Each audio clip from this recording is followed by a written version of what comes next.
पुण्यामध्ये जुळ्या बाळांना जन्म दिल्यानंतर आईचा दुर्दैवी मृत्यू झालाय। भाजपचे आमदार अमित गोरके यांचे स्वीय सहाय्यक यांची त्या पत्नी होत्या आणि दीनानाथ रुग्णालयामध्ये हा सगळा प्रकार घडल्यामुळे दीनानाथ मंगेशकर रुग्णालयावरती हे आरोप सुद्धा होत आहेत। नातेवाईकांनी आरोप केलेले आहेत, आमदारांनी सुद्धा आरोप केलेले आहेत। याच अनुषंगाने आपण बोलणार आहोत विधानसभेचे उपाध्यक्ष अण्णा बनसोडे यांच्यासोबत। उपाध्यक्ष, काय तुम्ही सांगाल ज्या पद्धतीने हे सगळं घडलेलं आहे, काय कारवाई होणं गरजेचं आहे आणि आपण काय आदेश या ठिकाणी धर्मादाय आयुक्तांना दिले? काल जी घटना दीनानाथ मंगेशकर हॉस्पिटलमध्ये घडलेली आहे ती अतिशय गंभीर आहे।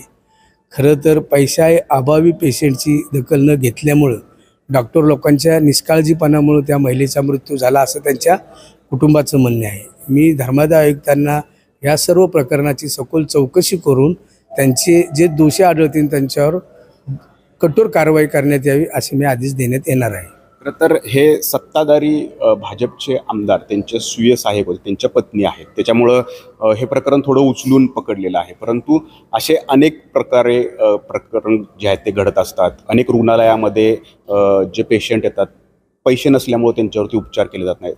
अशी दुर्दैवी घटना पुढे भविष्यात घडू नये त्यासाठी काय पावलं उचलले जाणार? कालची जी घटना घडलेली त्या घटनेच्या आधारे मी म्हणतो की महाराष्ट्रातच नव्हे पुणे जिल्ह्यामध्ये संपूर्ण महाराष्ट्रामध्ये अशा पद्धतीची पैशा अभावी पेशंटची निधन होणं हे योग्य नाही।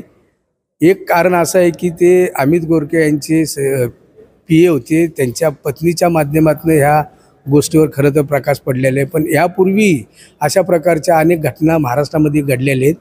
पुढील काळात अशा प्रकारच्या घटना घडू नये म्हणून मी मुंबईमध्ये गेल्यानंतर चॅरिटी कमिशनर असतील, धर्मादाय आयुक्ताचे सर्व पदाधिकारी असतील, हॉस्पिटलचे सर्व मालक स्टाफ असेल, याची एक संयुक्त बैठक घेणार आहे आणि पुढील काळामध्ये अशी घटना घडू नये यावर कठोर कारवाई करण्यात येईल।